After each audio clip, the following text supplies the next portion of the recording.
విద్యుత్ శాఖలో పనిచేస్తున్న ఆర్టిజన్ కార్మికులకు ఏపీఎస్ఈబి రూల్స్ వర్తింపజేస్తూ కన్వర్షన్ ఇవ్వమని తెలియజేస్తా ఉన్నాం. రెండవ డిమాండ్, మా విద్యుత్ శాఖలో పీస్ రేట్ కార్మికులుగా పనిచేస్తున్న మీటర్ రీడింగ్ కార్మికులకు మరియు బిల్ కలెక్టర్లకు జీవో నెంబర్ 11 ప్రకారం సమాన పనికి సమాన వేతనం ఇస్తూ 30 రోజుల పని దినాలు కల్పించాలని తెలియజేస్తూ, అదే విధంగా ఎన్పిటిసిఎల్ పరిధిలో ఉన్నటువంటి 1633 మందిని ఆర్టిజన్ కార్మికులుగా గుర్తించమని మూడవ డిమాండ్ గా మేము డిమాండ్ చేస్తా ఉన్నాం.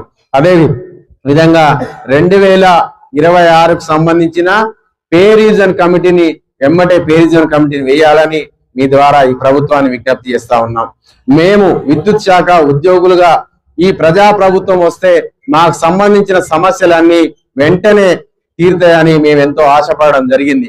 అలా అని చెప్పేసి మేమంతా ఆ ప్రభుత్వాన్ని ఈ రోజు అధికారంలోకి తీసుకొచ్చిన వ్యక్తులలో విద్యుత్ శాఖ ఉద్యోగులు కూడా కీలక పాత్ర వహించడం జరిగిందని తెలియజేస్తా ఉన్నా. మరి మేము అనుకున్న మా ప్రభుత్వం, మా ముఖ్యమంత్రి వర్యులు ఆనాడు పిసిసి ప్రెసిడెంట్ గా ఉన్నప్పుడు ఈ ఆర్టిజన్ కార్మికుల యొక్క సమస్యను వెంటనే మా ప్రభుత్వం అధికారంలోకి వస్తే క్లియర్ చేసి ఇస్తానని చెప్పేసి డిపార్ట్మెంట్ లో ఉన్న పోస్టులతోటి భర్తీ చేస్తామని చెప్పడం జరిగింది.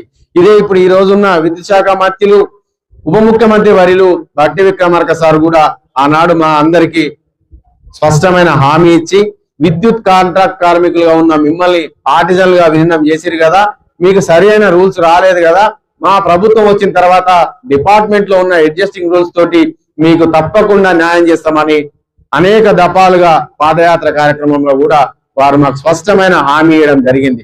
వాళ్ళు మేనిఫెస్టోలో కూడా ఆర్టిజన్ కార్మికులకు 23,000 మంది ఆర్టిజన్ కార్మికులకు ఏపీఎస్ఈబి రూల్స్ ఇస్తామని కూడా వాళ్ళు మేనిఫెస్టోలో పెట్టుకోవడం జరిగింది. మరి 2.5 సంవత్సరాలుగా ఈ కార్మికులు మీ యొక్క పిలుపు కోసం, మీ యొక్క మీరు చేస్తున్న న్యాయం కోసం ఎదురు చూస్తున్నా కూడా ఇప్పటివరకు న్యాయం జరగలేదు.